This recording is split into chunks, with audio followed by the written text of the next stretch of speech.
여러분 우리가 믿음의 수준이 있다는 걸 다 아실 거예요. 다 같이 이렇게 앉아 계시지만 다 똑같은 믿음의 수준을 가지고 있지는 않습니다. 처음부터 믿음이 완전하지 않아요. 하나님이 조금씩 자라가게 하세요. 지난 주에 살폈던 말씀을 보면 기근 때문에 애굽으로 내려가게 되는데 애굽에서 경험했던 그 일들이 아브라함의 믿음을 세워주는 계기가 돼요. 하나님을 배우게 된 거죠. 아, 하나님이 이런 분이구나 라고 하는 것을 깨닫게 되고 하나님에 대한 믿음이 더 생겨나는 거예요. 하나님께서는 우리의 믿음을 세워가시고 우리의 믿음의 현 주소가 어떠한 것인지를 확인하도록 하기 위해서 시련이라든가 유혹이라든가 어떤 그런 영적인 도전들을 우리의 삶에 붙이실 때가 많아요. 그래서 이제 지난주에 본 것처럼 기근도 하나의 시련이죠. 그런 걸 통해서 우리의 믿음을 확인하고 그리고 그 믿음의 자리에서 더 진일보할 수 있도록 더 성장할 수 있도록 우리의 삶을 이끌어 가시는 분이 하나님이시다라고 하는 것입니다. 그런데 오늘 본문은 외부에서 일어난 일이 아니고 어디에서 일어난 거예요? 친족 관계 속에서, 쉽게 얘기하면 믿음의 공동체 안에서 이러한 일들이 일어난 거예요. 세상에서 우리가 어려움을 당하고 고민하고 또 이런 일들을 통해서 우리가 믿음이 어떠한 상태인지 확인도 하게 되고 또 믿음을 하나님께서 더 강하게 붙들어 주시기도 하지만 세상의 영역뿐만 아니라 교회 공동체 안에서도 그러한 일들이 있다는 거죠. 교회 공동체 안에서 발생하는 많은 일들로 우리의 믿음이 어떠한 상태에 있는지를 알게 하고 또 그 과정을 넘어서서 우리의 믿음을 자라게 하시는 하나님의 역사가 있다는 거예요. 여러분, 그러면 오늘 아브라함과 롯에게 닥친 문제가 무엇이었는가 라고 하는 거예요.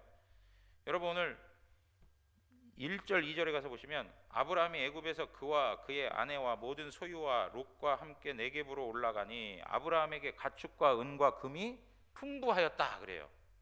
애굽에서 하나님의 도우심 속에서 풍족한 물질들을 얻어가지고 다시금 올라왔죠. 그런데 아브라함만 풍부해진 게 아니고 누구도 풍성했어요? 롯도 풍성했어요. 5절에 보니까 5절에 뭐라고 나와 있습니까? 아브라함의 일행 롯도 양과 소와 장막이 있으므로 그렇게 얘기해요. 그도 많은 재산을 가지게 되었어요. 그러다 보니까 이제 그 가운데에서 문제가 발생하게 된 거예요. 그 문제가 6절 7절에 나와요. 그 땅이 그들이 동거하기에 어떻게 되었습니까? 넉넉하지 못해요. 왜 그렇죠? 그들의 소유가 많기 때문에 그래요. 그들의 소유가 많아가지고 함께 거할 수가 없어요. 그러니까 어떤 일이 발생했느냐? 7절에 아브라함의 가축의 목자와 롯의 가축의 목자가 서로 다투고 또 가나안 사람과 브리스 사람도 그 땅에 거주하였다. 가나안 사람과 브리스 사람도 그 땅에 거주하였고 아브라함과 롯의 가축들도 있고 여러 가지로 참 부족한 형편에 있다는 것을 설명해 주고 있어요. 그래서 싸우게 되고 다투게 되는데 더 심각한 문제는 뭐냐면 가나안 사람, 브리스 사람도 그들이 다투는 장면을 목격하는 거예요. 그들이 다투고 있는 그런 장면들을 보고 있는 거죠. 여러분, 여기 목자들이 다투는 문제가 생겨나는데 목자들이 다투는 문제가 주인의 뜻이었을까요? 아브라함과 롯이 서로 다퉈라, 어떻게 해서든지 우리 거 챙겨라, 그렇게 지시를 했을까요? 저는 그렇게 생각하지 않아요. 아브라함이 대안을 제시하는 거 보면 그렇게 자기 거 챙기려고 했던 것은 아니에요. 그런데 뭐냐, 목자들이, 이 종들이 자기들의 자존심 내세우고 자기들이 마치 주인인 양 그냥 그런 것들을 관리하다 보니까 막 서로 부딪히고 싸우고 막 하는 거예요. 주인의 뜻하고는 관계없이 판단하고 결정해 버리는 거예요. 여러분, 이러한 내용에 있어서 우리에게 중요한 의미를 전달해 주는데, 그건 무엇이냐면 하나님의 종들, 하나님의 교회는 우리가 주인이 될 수 없다는 것을 항상 놓치지 말고 살아야 돼요. 우리는 주인이 아니라 뭐예요? 청지기일 뿐이라는 거예요. 청지기. 우리는 청지기예요. 맡겨주신 것만 하면 되는 건데, 거기에서 막 자존심 내세우고 서로 다투고 막 자기 것이라고 주장하고 그러면서 갈등이 일어나는 일들, 얼마나 많은 일들이 생겨납니까? 그런데 더 심각한 문제가 뭐냐? 거기에 가나안 사람과 브리스 사람이 있다는 거예요. 무슨 얘기입니까? 동일한 믿음과 소망을 고백하며 살아가는 그리스도 교회의 공동체가 다투고 싸우는 문제로 인해서 세상 사람들의 보기에 비웃음거리가 될 수 있는 여지가 있다는 거죠. 여러분, 오늘날 교회에서도 보십시오. 세상에서는 참으로 교양 있고 신사적이고 예의를 갖춰서 삶을 살아가는데, 교회에서는 서로 분쟁하고 다투고 싸우고, 그래서 이 싸우는 문제를 결국에는 어디까지 끌고 가요? 세상 법정까지 끌고 가고, 그래서 세상 사람들한테 다 알려가지고 세상 사람들의 비방거리가 되는, 세상 사람들이 교회의 모습을 보면서 눈살찌 뿌리고 오히려 욕되게 하는 그런 일들을 만들 때가 있어요. 뭐 투명한 게 좋다고 말이죠. 하나님의 말씀은 세상 법정에서 우리로 하여금 판단을 내리지 못하도록 권하고 있어요. 우리가 세상 사람들의 판단을 받을 만한 위치에 있지 않다는 거예요. 하나님 자녀들의 권세가 있는데. 그래서 여러분, 하나님 말씀에서는 우리 성도들에게 끊임없이 강조하는 것 중에 하나가 뭐냐면 덕을 세우라는 거예요. 덕을 세우라는 거예요. 디도서 2장 1절에서 5절 한번 보세요. 오직 너는 바른 교훈에 합당한 것을 말하여 늙은 남자로는 절제하며 경건하며 신중하며 믿음과 사랑과 인내함에 온전하게 하고, 늙은 남자들이 절제하고 경건하고 신중하고 믿음, 사랑, 인내함을 가지고 살아가도록 하라는 거예요. 그리고 3절에 보면 늙은 여자로는 이와 같이 행실이 거룩하며 모함하지 말며 많은 술에 종이 되지 아니하며, 술을 참 많이 마셨나 봐요. 선한 것을 가르치는 자들이 되고 그들로 젊은 여자들을 교훈하되 그 남편과 자녀를 사랑하며 신중하며 순전하며 집안일을 하며 선하며 자기 남편에게 복종하게 하라. 여러분, 남성보다 여성이 감당해야 할 것들이 더 많죠. 예? 굉장히 이렇게 못마땅하신 것 같으세요. 예? 여성들이 더 감당해야 될 게 더 많아 보여요. 그죠? 그런데 왜 이렇게 하라고 하느냐? 교회 성도들이여 너희가 이렇게 해라 라고 얘기하는데 왜 이렇게 하라고 하느냐? 5절 후반부에 나와요. 이는 하나님의 말씀이 비방을 받지 않게 하려 함이라.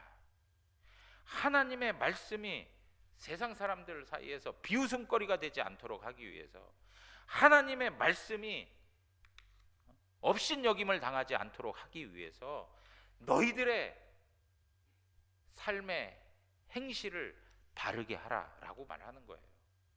여러분, 우리가 잘못 살아가게 되면 세상 사람들을 그들에게 비방거리가 되는 것이고, 우리가 잘못 살아가게 되면 하나님의 말씀이 비방을 받게 되는 일이 생겨나고 하나님의 이름이 욕이 되는 일들이 발생하게 되는 거예요.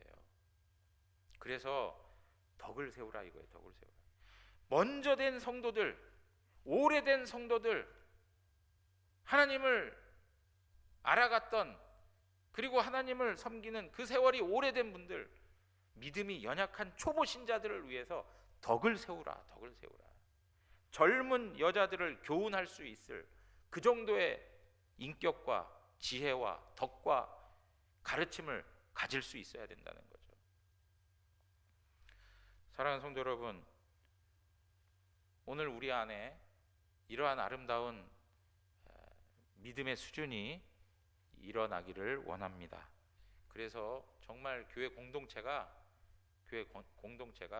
하나님의 말씀이 높임이 일어나는, 하나님의 말씀을 존중히 여기는, 누군가가 나서서 이야기할 때마다 하나님의 말씀의 가치가 나타나는 그런 믿음의 공동체, 하나님 기뻐하시는 교회의 모습일 것입니다. 그런데 여러분, 이렇게 지금 아브라함과 롯에게 나타난 이런 영적 도전, 서로 싸우고 다투고 하는 이런 문제들에 대해서 어떻게 반응하는 태도들이 있었는지, 여기에 세 가지의 선택이 나타나고 있습니다. 첫째가 아브라함의 선택입니다. 8절에서 9절에 이렇게 설명하죠. 아브라함이 롯에게 이르되 우리는 한 친족이라 나나 너나 내 목자나 서로 다투게 하지 말자. 자, 9절 다 같이 한번 읽겠습니다. 9절입니다. 내 앞에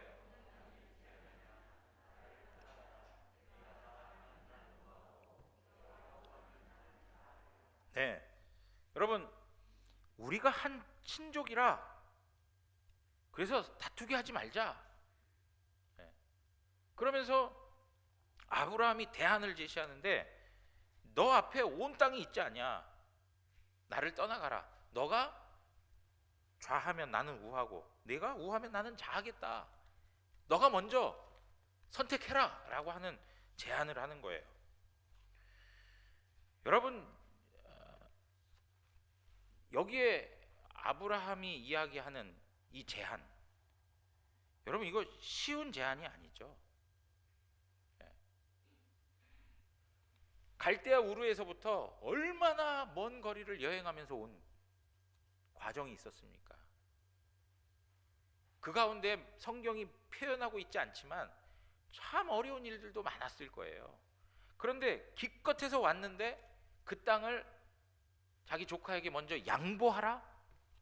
쉬운 일 아니죠. 어떻게 해서든지 내 땅으로 만들어야 되는 거 아니에요?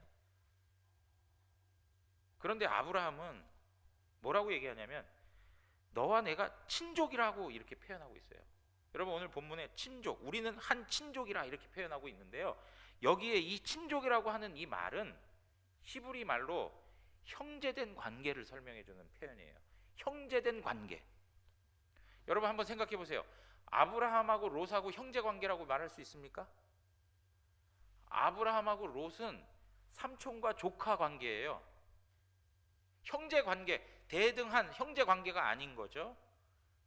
그럼에도 불구하고 지금 아브라함이 롯에 대해서 친족, 형제된 관계라고 표현하고 있는 거는 지금 롯을 대하는 아브라함의 태도를 보는데, 롯을 혈통 관계로만 보고 있는 게 아니고 영적 관계로 보고 있다는 거예요. 영적 관계.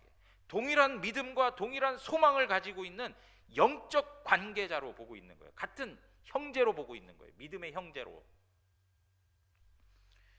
여러분, 여기 우리 이예숙 집사님도 계시고 김태영 권사님도 계시는데 보면 뭐 이모 조카 사이예요. 그런데 그리스도 안에서 형제요 자매요, 그리스도 안에서 자매님이라고도 할 수 있는 그러한 의미들을 하나님께서 우리에게 부여해 주셨어요. 그렇죠? 그래서 그리스도 안에서 형제가 되고 자매가 될 수 있어요. 나이의 관계, 혈통적 관계 떠나서 그리스도 안에서 형제 자매로 하나가 될 수 있는 거예요. 왜 그렇습니까? 영적 관계가 있기 때문에 그래요. 영적 관계. 여러분, 지금 아브라함이 조카 롯을 그런 관계로 대하고 있는 거예요. 그런 관계. 그래서 여러분, 제가 이제 교회가 왜 중요하냐라고 자꾸 얘기하면서, 가정의 어떤 혈통 관계도 중요하죠. 가정을 통해서 하나님께서 우리에게 나타내시고 뜻하시고 의미하시는 것들, 많은 것들을 가르쳐 주시죠. 그리고 사랑의 관계라는 것 당연하죠. 그럼에도 불구하고 그 혈통적 관계는 이 땅에서만의 관계일 수 있어요. 교회 관계만이, 이 영적 관계만이 영원한 관계예요. 그리스도 안에서 형제요 자매된 우리 모두가 영원한 하나님의 나라에서 영생하며 영적인 관계 속에 살아가는 것이거든요. 그렇기 때문에 사실 교회가 가지고 있는 이 의미는 너무 중요한 거예요. 너무 중요해요. 그래서 저기 교회 공동체 안에서도 호칭을 할 때요. 야, 너, 제가 그 자주 목도하거든요. 예? 야, 너 뭐 언니 뭐 그런 표현들 많이 하잖아요. 예? 동생이라고 생각하고 또 막 함부로 표현하기도 하고. 그러지 마시고 영적인 관계로 존중해 주시고 해야 돼요. 존중해 주시고.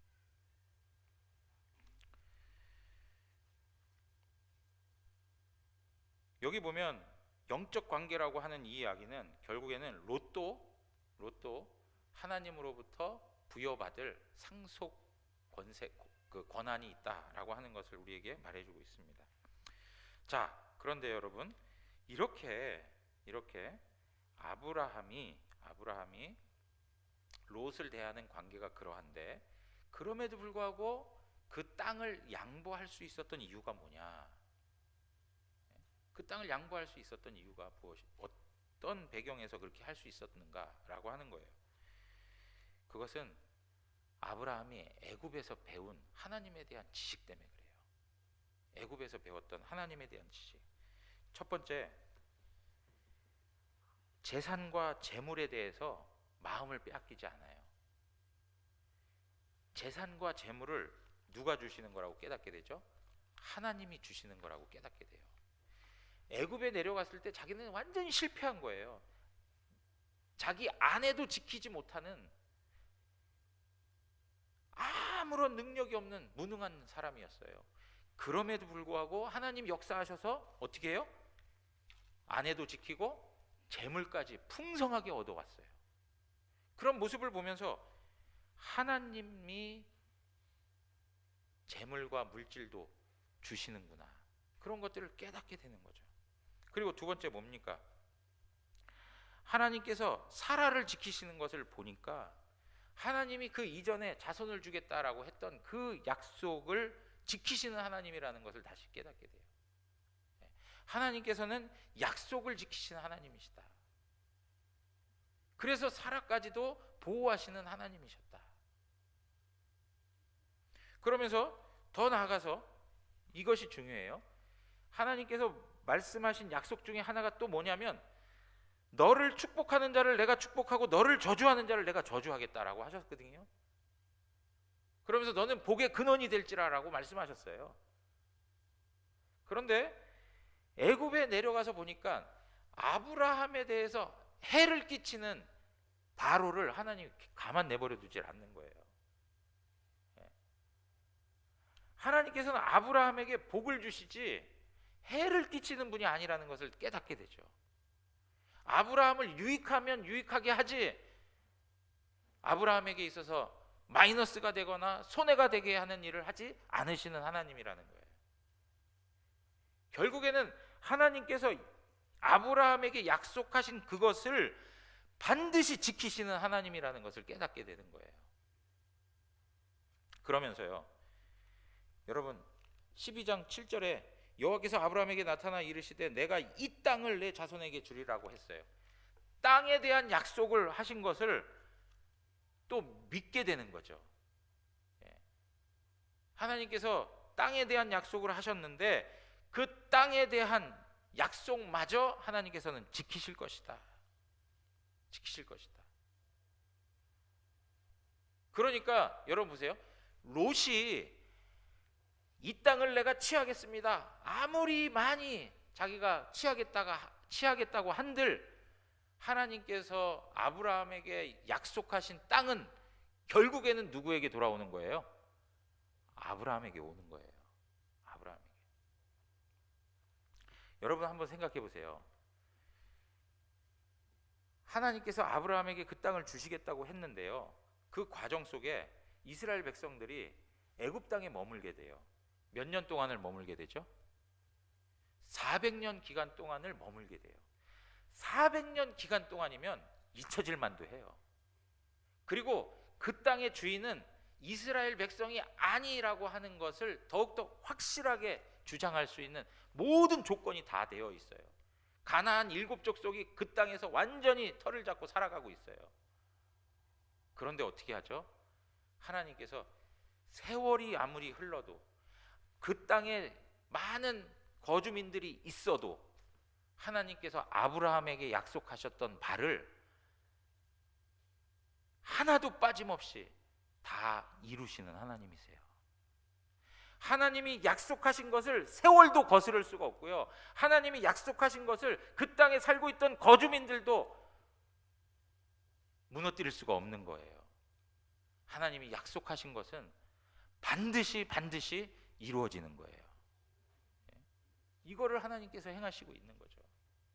그렇기 때문에 롯에게 선택권을 줘서 롯이 이 땅 저 땅 다 내 것 하겠습니다 해도 하나님이 작정하시고 하나님이 아브라함에게 주시려고 한 것은 조금도 손톱의 때만큼도 빼앗기지 아니하시고 아브라함에게 주실까요? 안 주실까요? 다 주신다는 거예요. 다 주신다는 거예요. 그러니까 여러분, 우리가 삶을 살아갈 때 믿음의 배짱이 무엇이냐면, 하나님이 뜻하시고 하나님이 허락하신 거라면 그건 나에게 하나님이 주실 것이라고 하는 거예요.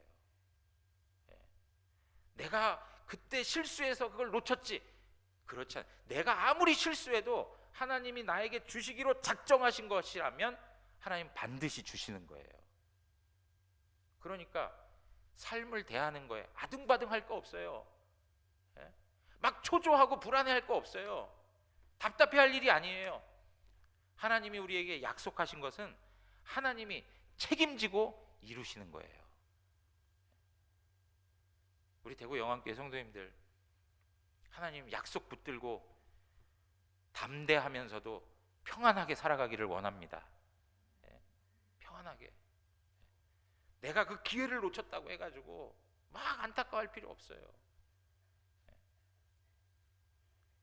아브라함은 그 배짱이 있는 거예요. 그 배짱이. 그리고 또 하나가 무엇입니까? 애굽에 내려가서 보니까 애굽 땅에 하나님은 안 계실 거라고 생각했는데 애굽 땅에서도 하나님이 역사하시고, 심지어는 그때 당시에 가장 강력했던 왕 바로마저도 하나님을 두려워하더라는 거죠. 그 모습 보니까 자기가 가는 곳곳마다 누가 함께 하신다고요? 하나님이 함께 하신다는 걸 알게 되는 거예요. 하나님이 함께 하신다. 내가 어디를 가든지, 내가 얻게 되는 땅이 참으로 척박한 땅이 된다 할지라도 거기에 하나님이 함께 하신다. 여러분, 하나님이 함께 하시면 되는 거예요. 하나님이 함께 하시면. 그래서 아브라함의 선택에 가장 중요한 특징이 있다면 그것은 거룩함을 선택하는 거예요. 아브라함은요, 거룩함을 선택하고 사는 거예요. 거룩함. 하나님을 편드는 것을 선택하고 살아요. 하나님이 기뻐하시는 것을 선택하며 살아요. 사랑하는 성도 여러분, 여러분들이 어떤 삶을 살아가는 과정 속에서 무엇인가를 선택하고 결정하는데 그것이 거룩함으로 드러나지 않는다면 그것은 하나님께 영광이 되지 않겠죠. 하나님께 거룩함으로 나타나는 것, 그것이 중요해요. 여러분들이 무엇을 선택하든지 그 결과가 뭐예요? 거룩함이어야 한다는 거예요. 그러나 판단 근거가 되는 거죠. 내가 이것을 선택할 때 이게 거룩할까? 거룩한 것이 아닐까? 그 얘기는 이거 하나님 기뻐하시는 걸까? 기뻐하시지 않는 걸까? 이런 말이 될 수 있는 거겠죠. 그런데 반대로 롯의 선택이 있어요. 롯. 10절에서 13절에 나와요. 이에 롯이 눈을 들어 요단 지역을 바라본즉 소알까지 온 땅에 물이 넉넉하니 여호와께서 소돔과 고모라를 멸하시기 전이었으므로 여호와의 동산 같고 애굽 땅과 같았더라. 롯이 눈을 들어서 소알 땅을 쫙 바라봤는데 물이 넉넉해요. 살기가 너무 좋아. 삶의 조건이 충분히 있어요. 내가 거기서 편안하게 살고, 내가 거기서 행복하게 살고, 내가 거기서 내 꿈과 소원을 이루면서 살기에 너무 좋은 지형이다 라고 생각을 한 거예요. 그래서 뭐라고 표현하고 있어요? 여호와의 동산 같고 애굽 땅과 같다, 그렇게 얘기해요. 여러분, 애굽 땅과 같다라는 표현을 왜 하게 됐죠? 애굽 땅에 내려가서 보니까 애굽 땅이 너무 좋은 거예요. 롯은 애굽에 가가지고 아브라함처럼 하나님에 대해서 배워가야 되는데 애굽 땅에 가가지고 애굽의 현실을 보고 오히려 그 마음을 애굽의 마음에 빼앗긴 그러한 표현들을 지금 하고 있는 거예요. 그래서 어떻게 합니까? 11절에 보십시오. 그러므로 롯이 요단 온 지역을 택하고 어디로 옮겨갔다고요? 동으로 옮겨갔어요. 동으로. 여러분 앞에서 말씀을 드린 적 있어요. 성경에서 자꾸 동으로 움직인다, 동으로 간다라고 하면 그 뭐라고요? 하나님으로부터 점점 멀어져 가는 과정이에요. 하나님으로부터 점점 멀어져 가는 거예요. 아브라함은 가나안 땅에 거주하였고 롯은 그 지역의 도시들에 머무르며 그 장막을 옮겨 소돔까지 이르렀더라. 그런데 여기 중요한 말씀이 담겨 있어요. 13절. 소돔 사람은 여호와 앞에 악하며 큰 죄인이었더라. 여러분 아주 불길한 표현이 여기 담겨 있어요. 소돔 사람은 여호와 앞에 악하고 큰 죄인이었다. 그렇기 때문에 이 소돔과 고모라는 결국에는 어떻게 된다는 거죠? 하나님의 심판을 받을 수밖에 없는 땅이라. 여러분 롯은요 자기의 욕심을 채우기 위해서 자기 인생의 행복을 얻어내기 위해서 그 아름답게 보이는 땅을 취했어요. 그런데 하나님의 시각으로 성경이 말씀하고 있는 그 땅에 대한 형편은 어때요? 하나님의 심판 아래 놓여 있을 정도로 죄인이 가득했고 하나님 앞에서 악을 행하였다라고 말을 하고 있어요. 그리고 앞에서 얘기한 것처럼 10절에서 얘기한 것처럼 소돔과 고모라를 멸하시기 전이었다라고 얘기하고 있어요. 하나님의 플랜에서는 하나님의 계획 속에서는 소돔과 고모라는 하나님의 심판을 받을 땅인 거예요. 시간 문제인 거예요. 때의 문제만 있는 거예요. 그런데 롯은 어때요? 그 당시의 모습을 보니까 너무나도 좋은 거예요. 너무나도 좋은 거예요. 여러분 오늘 우리가 무엇인가를 결정할 때 우리 눈에 좋은 거, 우리 마음에 좋은 것대로만 하면 안 된다는 것을 가르쳐주고 있어요. 어떻게 해야 합니까? 하나님의 관점으로 보셔야 돼요. 하나님의 관점, 하나님의 눈으로 보셔야 돼요. 하나님의 눈으로 볼 때 소돔과 고모라는 죄악이 관영한 땅이고 하나님의 심판을 받아야 할 땅이었어요. 그런데요 여러분, 롯이 그런 영적 분별력이 없는 거예요. 동쪽으로 떠나갔다라는 말 자체는 하나님으로부터 점점 멀어졌다는 것이니까 롯이 동일한 믿음을 가지고 소망을 가지고 아브라함과 함께 그 길을 떠났지만 그의 믿음의 형편은 세상 사람들과 다를 바 없는 그러한 형편에 있었던 거예요. 세속화되어져 버린 거예요. 믿음은 있어요. 그러나 세속화되어져 버린 거예요. 사랑하는 성도 여러분, 여러분들이 무엇인가를 선택할 때 그 기준이 뭐냐 이거예요. 내 마음에 좋은 대로 세상 사람들이 다 좋다고 하는 그것이 좋은 것처럼 느껴질 때가 많지 않습니까? 나도 좋고 세상 사람도 좋고. 그러나 우리가 분명히 확인해야 될 게 있어요. 과연 하나님이 좋게 보시는가? 과연 하나님이 좋게 보시는가? 여러분 우리 청년들, 우리 학생들 항상 생각해야 돼요.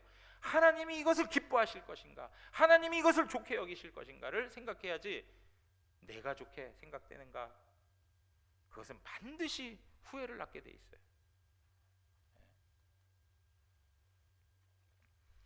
여러분 롯의 영적 상태를 우리가 확인해 볼 수 있는 대목이 있어요.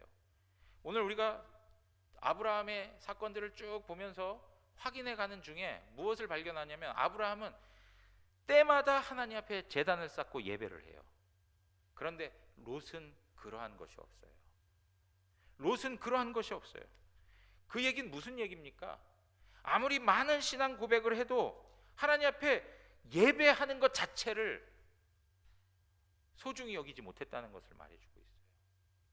하나님 앞에 정말 예배하는 것을 소중히 여겼다 하는 것은 그만큼 하나님을 소중히 여겼다는 것을 설명해주고 있는 거예요. 여러분들이 이 예배를 정말로 소중히 여기고 이 예배를 준비하고 하나님 앞에 나와서 예배하는 데 있어서 마음 중심을 들여 하나님 앞에 나가야겠다는 그런 그 마음을 가지고 하나님 앞에 나왔다 하면 여러분들의 삶의 일상 속에서도 하나님이 중심이 돼요.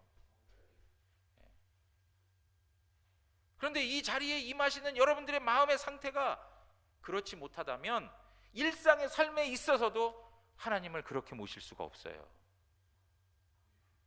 지금 우리가 공적으로 예배드리는 이 보여지는 이 현상, 이것이 전부 다를 말해줄 수는 없지만 우리 신앙의 어떤 단면을 보여주고 있다는 것은 분명해요. 그래서 예배에 정말 얼만큼 마음을 쏟고 우리가 하나님 앞에 살아가느냐가 일상에서 내가 삶을 선택하고 결정해야 될 때 하나님 중심으로 하느냐 아니냐 이걸 말해줄 수 있는 거고요. 내가 일상에서 정말 하나님 중심으로 무엇인가를 선택하고 결정하느냐 라고 하는 것에 있어서 그것이 공적인 예배에서 확인되고 있다는 것을, 그래서 이것이 떨어질 수 없는 관계라는 것을 성경은 우리에게 말씀해주고 있는 거예요.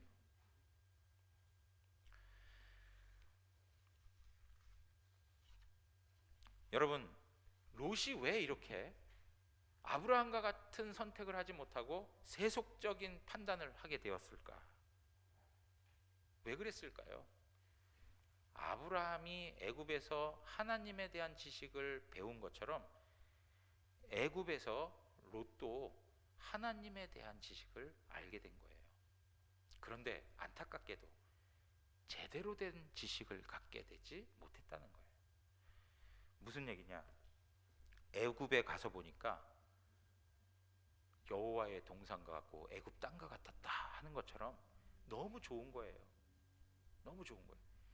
자기의 마음을 사로잡는 것들이 너무 많아요. 그런데 그 애굽 땅이 사실은 부담스러웠거든요. 앞에서 우리가 지난주에 말씀드렸잖아요. 아브라함이 애굽에 가는 것과 가나안 땅에 가는 것 무슨 차이가 있다고 했습니까? 가나안 땅은 하나님이 약속한 땅이었고 애굽 땅은 하나님이 약속한 땅이 아니었기 때문에 그곳으로 내려가는 것 자체가 부담스러운 일이었어요. 그래서 두렵다고 고백을 한 거예요. 그래서 아내를 누이라고 속이기까지 하는 그런 일들을 만들어낸 거예요. 그러니까 참 부담스러웠던 곳이었던 거죠. 그런데 애굽에 내려가서 보니까 환경 자체가 너무 좋은 거예요. 그런데 그곳에서 하나님께서 바로의 권세를 꺾으시고 아브라함과 사라를 보호하시는 일들을 보면서 애굽에 가서 살아도 괜찮은 거구나 라고 하는 생각을 하는 거예요. 그러니까 세상에 대해서 경계하는 태도를 가지고 조심스럽게 접근해 가야 되는데 그게 아니고 세상에 대해서 문을 활짝 열어버린 거예요. 여러분, 세상과 교회와의 관계를 역사 속에서 어떠한 태도를 취해 왔는가를 설명하는 내용들이 있어요. 그 중에 첫 번째가 뭐냐면 세상과 교회의 관계를 분리적 관계로 보는 거예요. 완전히 등 돌리고 사는 거예요. 세상은 악하고 교회는 선하다. 아주 이중적인 잣대를 가지고 사는 거죠. 그래서 우리 역사 속에, 교회 역사 속에 나타난 운동들이 뭐예요? 수도원주의, 수도원 운동들이에요. 그냥 수도원에 박혀가지고 사는 거예요. 세상과 완전히 단절해서 사는 거예요. 여러분, 하나님께서 우리에게 그런 것을 명하지 않죠. 세상과 완전히 분리되라고 말하지 않습니다. 세상 등지고 십자가 보내 그러면서 완전히 세상하고 결별한, 그러면 여러분 교회가 어디가 있어야 돼요? 예? 동화사 옆에 대구 영안교회에 같이 있어야 되는 거 아니에요? 예? 그렇잖아요. 속세를 떠나서 가 있어야 되잖아요. 근데 여러분 교회는 그렇지 않아요. 그렇지 않아요. 그런데 또 하나의 문제가 뭔지 아십니까? 세상에 대해서 문을 활짝 여는 거예요. 동일시 모델이에요. 동일시 해버려요. 세상과 교회가 똑같다. 거기도 하나님 다 다스리고 통치하시니까 세상이고 교회고 뭐 구별할 필요 없다. 그래서 세상과 타협해요. 세상과 하나가 돼요. 세상에 적극적으로 나아가요. 그러다 보니까 그리스도인의 정체성이 사라져 버리는 거예요. 완전히 세속화되어지는 거예요. 세상의 흐름을 타고 교회가 나아가기 시작하는 거예요. 완전히 타락해 가는 거죠. 타락해 가는 거죠. 지금 롯이 하나님에 대해서 잘못 배워서 하나님이 애굽에서도 역사하시는구나, 애굽도 통치하시는구나 해가지고 애굽에 대해서 완전히 그 경계의 마음을 다 풀고 완전히 자기 자신을 거기다 내맡겨 버린 거예요. 예. 여러분, 성경은 우리에게 그것을 안내하지 않아요. 교회가 그렇게 된다면 교회는 점점 타락하게 되는 거고요. 세상과 다를 바 없는, 영적으로 완전히 무능한, 가치 없는 그러한 형편에 놓이게 될 수밖에 없어요. 그러면 성경이 우리에게 이야기하는 게 뭡니까? 세상 안에 살지만은 세상에 속하지 않는 거예요. 세상 안에 살아가요. 주님께서 우리에게 세상으로 나가라고 하셨어요. 왜요? 그들을 변화시켜 하나님께로 인도하라고, 그들의 영혼을 살려 주님께로 오게 하라고, 변화시키라는 거죠. 변혁적인 모델이에요. 이 세상에 죄로 인하여서 왜곡된 삶의 모든 문화와 내용들을 그리스도 안에서 다 변화시키라는 거예요.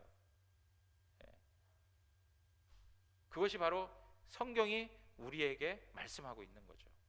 그래서 여러분들이 직장 속에 있든지 어떤 삶의 위치에 있든지 구원받은 성도로서 죄로 말미암아 왜곡된 현실을 바로잡아 나가야 되는 거예요. 무엇으로요? 하나님 말씀으로. 하나님 말씀. 하나님께서 회복하신 세상을 세워가는 것이죠. 하나님의 나라를 이루어가는 거예요.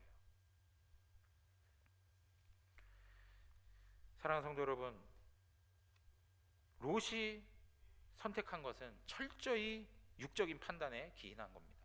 그런데 이 육적인 판단, 육적인 선택은 결국에는 하나님의 심판을 불러오는 거예요. 하나님의 심판을 불러오는 거예요.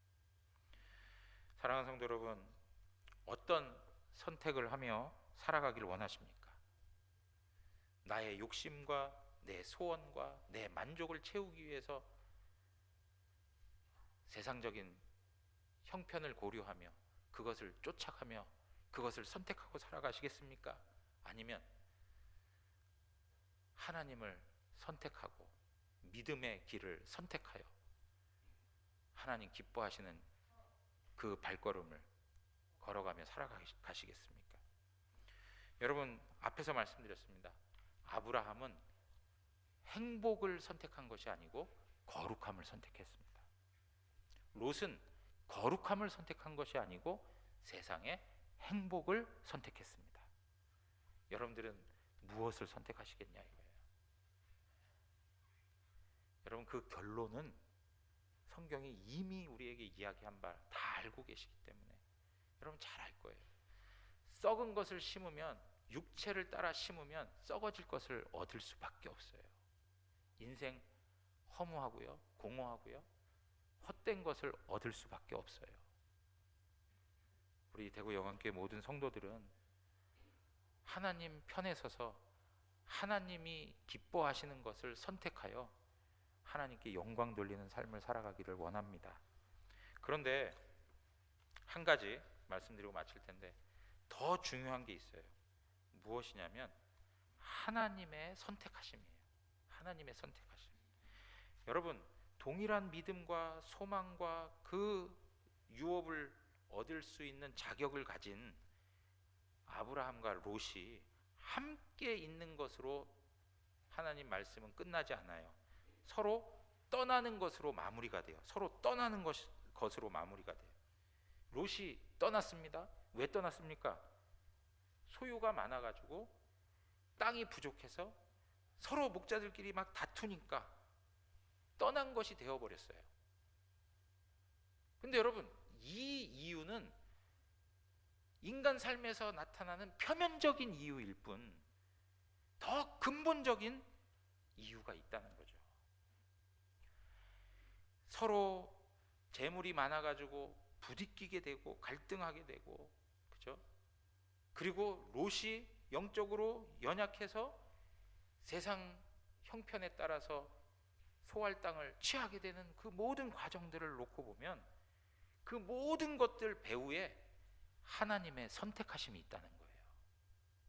하나님의 선택하심. 그냥 인간 사회에서 벌어지는 일들인 것 같지만 그게 단순한 하나의 해프닝이 아니고 하나님의 전체적인 계획과 섭리 속에서 진행되는 일이라는 거죠. 여러분, 하나님께서 약속의 땅을 주시겠다, 그리고 자손을 주시겠다, 누구에게 하신 말씀입니까? 아브라함에게 하신 말씀이에요. 아브라함을 통해서 여자의 후손이 오게 하고 그 여자의 후손을 통해서 아브라함의 자손들이 하나님의 나라를 이루겠다고 하시는 것이 바로 하나님의 계획이었어요. 그 계획은 창세 전에 하나님의 뜻 가운데에서 하나님이 세우신 거예요. 하나님께서는 그 선택하심을 이 역사 속에서 이루어 오신 거죠. 하나님은 롯을 하나님의 구원 역사의 도구로 부르신 것이 아니고 누구를요? 아브라함을 부르셨다는 거죠. 그래서 여러분, 오늘 14절부터 18절에 나오는 말씀에 14절 이렇게 얘기해요. 롯이 아브라함을 떠난 후에 여호와께서라고 얘기해요. 롯이 아브라함을 떠난 후에, 롯이 떠나고 나서 하나님이 아브라함에게 나타나셨어요. 그리고 바라보라고 그래요. 동서남북을 바라봐라. 그리고 나서 15절에 뭐라고 얘기합니까? 보이는 땅을 내가 너와 내 자손에게 주리니 영원히 이르리라. 하나님께서 너가 보고 있는 그 모든 땅을 내가 너에게 주겠다라고 다시 한번 약속하시죠. 그런데 여러분, 이 약속은 어느 때 계획된 거라고요? 창세 전에 하나님께서 선택하신 일들이라는 거예요. 그러므로 여러분 보십시오. 우리의 삶이라고 하는 것이 그냥 보여지는 현상에 의해서 이루어지는 삶이 아니라는 거예요. 그 배후에, 그 이면에 하나님의 계획하심이 있다는 것을 기억하셔야 됩니다. 하나님께서는 이스마엘 대신 이삭을 선택하셨어요. 하나님께서는 야곱과 에서 중에 누굴 선택하셨습니까? 야곱을 선택하셨어요. 하나님께서는 계속 선택하시는데 그것을 언제 계획하셨다고요? 창세 전에 계획하셨다고요.